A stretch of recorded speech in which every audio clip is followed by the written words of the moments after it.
you're a big fat hero. Arcane just keeps getting richer and more captivating with every new chapter, and after already being one of the greatest animated shows ever, it somehow continues to outdo itself, with each episode raising the bar for storytelling and animation. When the highly anticipated episodes 4 to 6 finally dropped, the animated show delivered a masterclass in emotional storytelling. Episodes 4 and 5 had us smiling more than we expected, but episode 6, that one certainly didn't hold back from leaving us in tears by the end. Arcane Season 2, Act 2 effortlessly surpassed the already stellar Act 1, dodging the typical pitfalls of a middle chapter with breathtaking animation, deeply personal storytelling, and a cast of unforgettable characters. Act 1 ended on a jaw-dropping cliffhanger, with Caitlyn imposing martial law on Zaun as Piltover's general, and the mysterious League of Legends champion, Singed, unleashed a massive werewolf-like beast. While I was glowing in my praise of Act 1, I couldn't help but worry about how much ground the final 2 acts still had to cover. Safe to say, Act 2 delivers in spades. Arcane is racing toward its explosive conclusion, and Act 2 of this season sets the stage for a finale that promises to be unforgettable. So what exactly went down in the jaw-dropping second act of Arcane Season 2? Without wasting another moment, let's dive in. But before we get started with the video, we have a small request for you. If you like our content, subscribe to us and like the video. It might just be a simple click for you,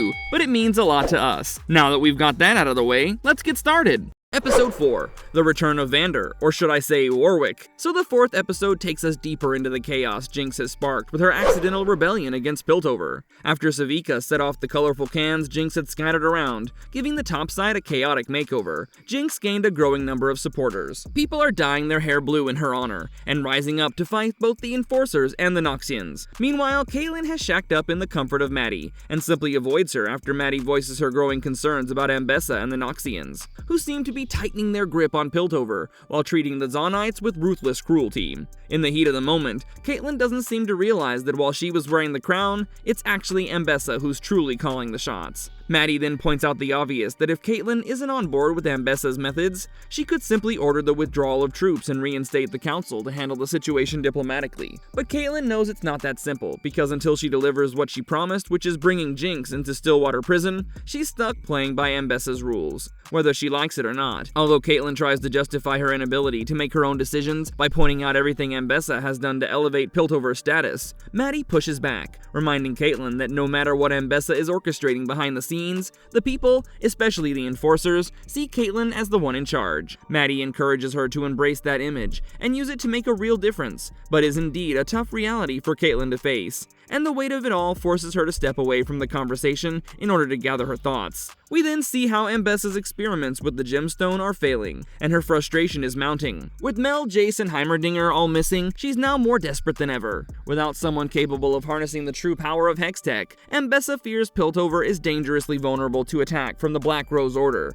and now that her daughter was missing, she didn't have time to be patient. Meanwhile, Jinx has retreated into a quieter existence after her confrontation with Vi. She mostly spends her time playing games with her new little admirer, Isha, avoiding the spotlight and the firebrand persona she's so well known for. But in order to keep Jinx supporters energized and hopeful, Isha steps up to stir up unavoidable chaos at a checkpoint, with the help of Jinx's signature explosive gadgets. Following this spectacle, Rictus, Ambessa's second-hand man, beats a blue-haired man to a pulp and brings him for questioning. Ambessa then warns Caitlyn that even whispers of Jinx's return could ignite resistance and strengthen the resilience of the Zaunites, which is a risk that must be snuffed out immediately. Caitlyn hesitates as she's clearly uncomfortable with the idea of more violence, but Ambessa plays on her emotions and insists that as long as Jinx is free, neither Caitlyn nor Piltover will ever truly know peace. The episode then briefly shifts focus to Salo, the paralyzed councilman Ambessa used in order to further her own machinations to appoint Caitlyn as the commander. Salo's health is getting worse than before, and so he's urged by a woman named Lest to seek Viktor's help with his physical impairments. We then return to Jinx, as Savika pressures her to step back into the spotlight to rally the Zaunites and keep their morale high, even though Jinx realizes that Isha's unauthorized stunt has significantly helped in fanning the flames of rebellion. She's reluctant to lean into it, as she does not see herself as the people's hero hero, and has no desire to play that role. Savika, however, urges her to reconsider, and tells Jinx that Zaunites were determined to end the Topsiders' tyranny, and plan to gather near Vander's statue. So, if Jinx truly wants to keep the fight alive, she should show up. Unfortunately, none of them are aware that Rictus had already extracted the meeting's location from the blue-haired Jinx supporter he kidnapped before, allowing the Noxians to have the opportunity to ambush the peaceful protest. Sadly, what follows is a brutal, one-sided crackdown, with most of the Zaunites, including little Isha, getting arrested. As chaos erupts, Singed quietly appears near Vander's statue, but his purpose is entirely different, as he was there to spill his own blood and awaken the monstrous creation from his lab. Only Savika manages to get away from the chaos within an inch of her life, and rushes to fill Jinx in on the situation. Let's just say that after hearing about Isha's arrest, it was more than enough to finally push her into action. Amped up with her X-Gym boosted gun, she and Savika infiltrate the Piltover prison dressed as an enforcer, in order to free all the Zaunites, with Isha being her main priority. Now, to Jinx's surprise, when she arrives, her supporters greet her like a big fat hero, which is a title she has always held with a touch of irony. But it's one thing to live up to the expectations of people, and another thing to exceed said expectations. The latter happens when Warwick shows up. The climax of Arcane Season 2, Episode 4 unleashes a werewolf beast and the stunning red palette used to showcase his bloodthirstiness. You see, the blood dripping from Singed palm has been serving as breadcrumbs, thereby leading the messed up werewolf to Piltover's Stillwater prison. With ruthless force, Warwick literally tears through anything that stands in his way, unleashing all forms of chaos as he hacks down everything in sight. Ambessa, who just so happens to be at the prison from an inspection, narrowly escapes being torn apart by Warwick. Unfortunately, the same can't be said for the prison guards, who are shredded in an instant. As chaos erupts in the prison, Jinx orders Savika to grab Isha and get out while she tries to slow Warwick down with her hex-powered gun. But something surprising happens at the end of Episode 4. After an intense fight, just when Warwick is about to finish off Jinx, he unexpectedly stops in his tracks to look at her and calls her Powder. His pupil dilates in a glowing blue and yellow as he sees the little Powder's face flash before him, and all I can say to the people who have not yet watched Act 2 is to be prepared for the waterworks. Now, having seen the rest of Act 2, I know that this is Vander. Yes, the same Vander who was a father figure to Vi, Jinx, and their whole crew, and who was apparently killed during a battle with Silco's men after injecting Shimmer into his system. But now he's somehow transformed into Warwick because of Singed's evil experiments. How did Vander go from the tragic end to becoming this monstrous beast? Well, the answer is teased in the next 2 episodes.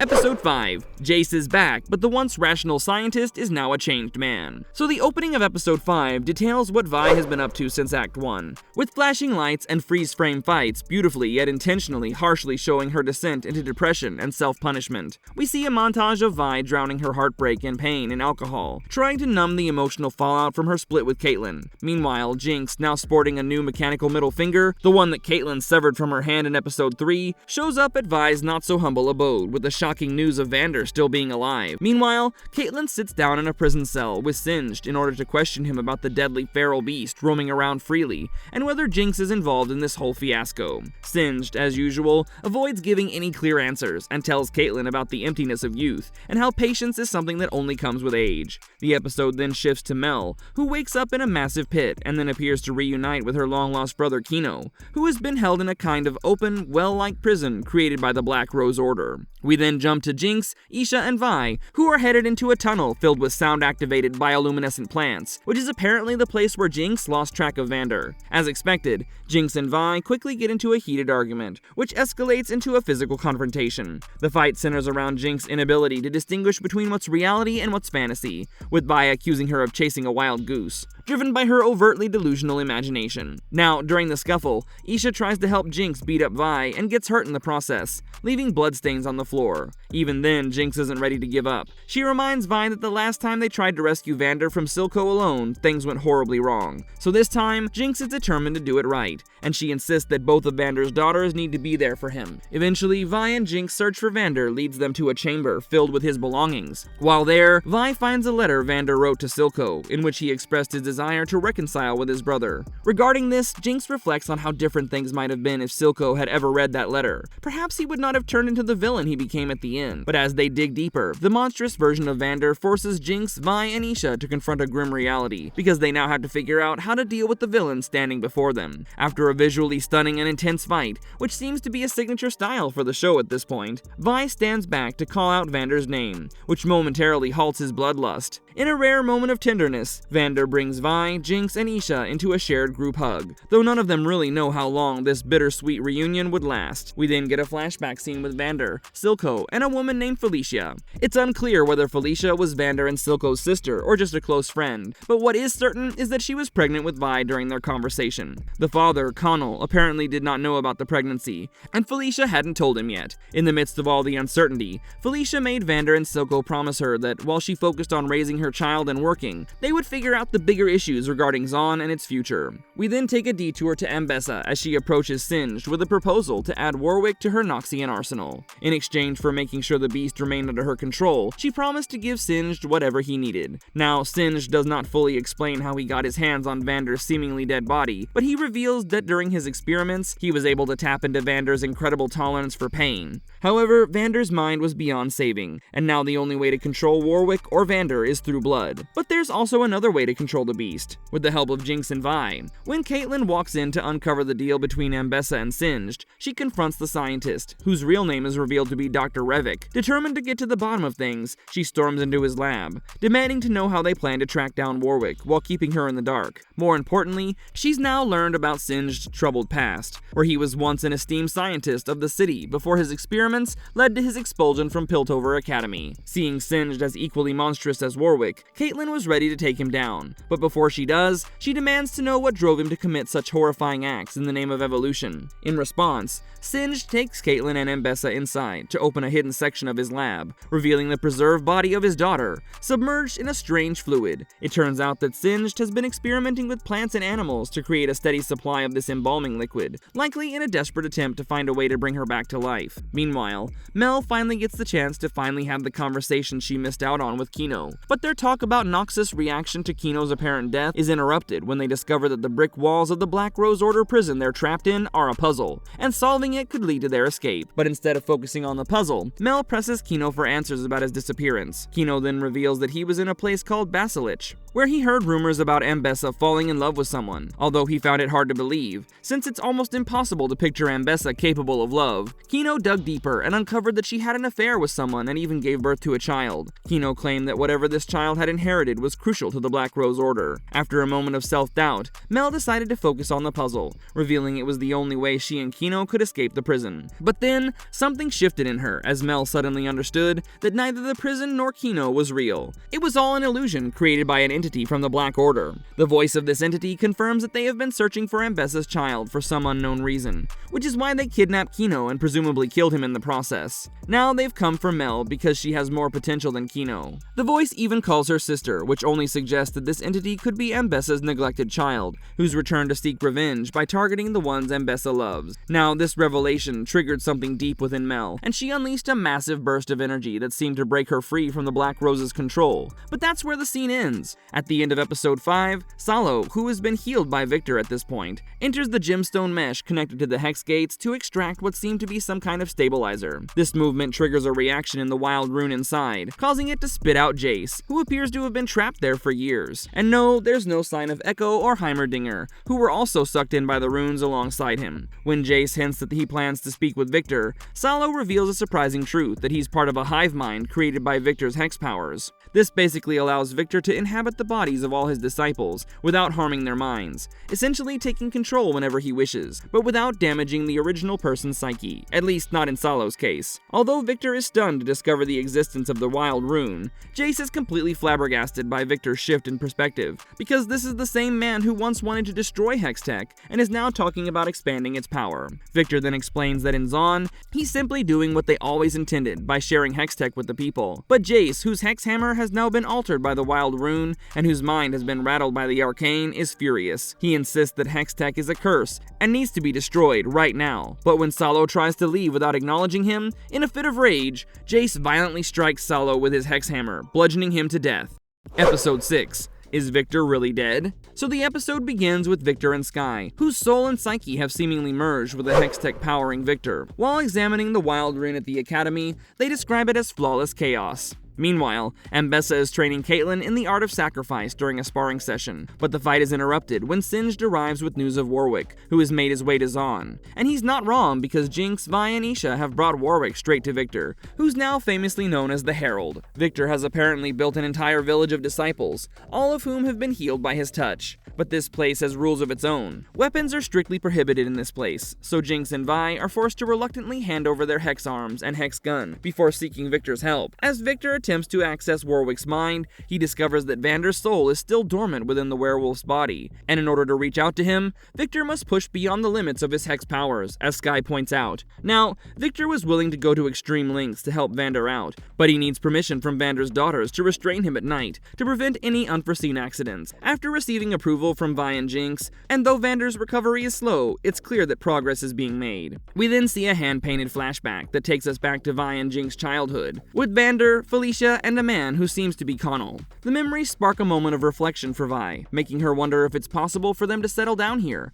away from the dangers of the topside. However, this dream is quickly shattered when Singed, Caitlyn, Ambessa, and the Noxian army show up at the doorstep of Viktor's village. Now, Rictus is eager to storm in and take Warwick by force, but Singed suggests they try a different approach. Given their shared history, he insists on speaking with Viktor and see if there's a way to resolve the situation without violence. When Singed meets Viktor, he reveals that Viktor's abilities are finite, so every time he uses his hex powers, they seem to be fading, and one way to replenish them is by injecting himself with Warwick's blood. This hints at the possibility that Singed created Warwick in the hopes of using the beast's blood to bring his daughter back to life. However, Viktor outright refuses to participate in such barbaric methods, and tells Singed to leave so that he can concentrate on saving Vander instead. Singed reluctantly agrees to Viktor's request, and heads back to the Noxian camp, with Vi trailing behind him. But Caitlyn notices Vi trailing on him, and as it appears, she captures Vi and delivers her straight into Ambessa's hands. Eventually, this turns out to be a trap, as Vi takes the opportunity to incapacitate Ambessa,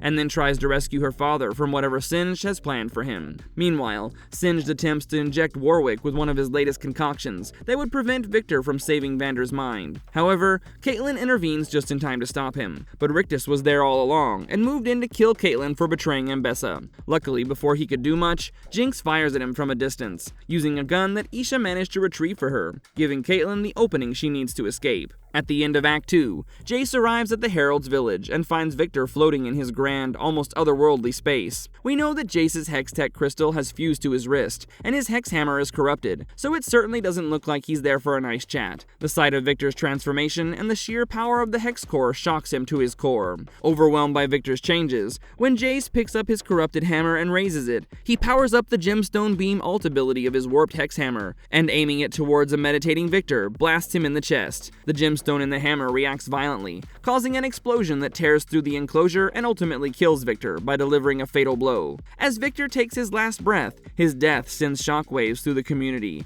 and with him, it seems to erase Skye as well. Since her soul was bound to Viktor's, she can no longer exist without him. Just as Singe had warned that if he perished, his community would soon follow, and sadly he was right. The Zaunites who had been healed by Viktor collapsed, and their bodies began convulsing in pain, before going completely lifeless with their screams echoing through the air. What can I say? There aren't many people who can take a Hextech gemstone-powered blast to the chest and live to tell the tale. Now, since Viktor had also been working on Warwick in order to bring back Vander, the chaos of his death affects the beast too. After Viktor's death, Warwick transformed into a raging monster that spews lava from every crevice of his body. For a brief moment, Vander's mind takes control again, but it doesn't last long before Warwick fully takes over, and in his monstrous rage, he begins to kill everything in his path. Rictus is among those caught in the devastation, and his brutal death pretty much triggers Ambessa to go full-blown crazy on Warwick. Meanwhile, Caitlyn manages to get an injured Vi to safety, but things take a darker turn when Isha, in a desperate attempt to save Jinx, loads all the Hex gemstones she has into Jinx's gun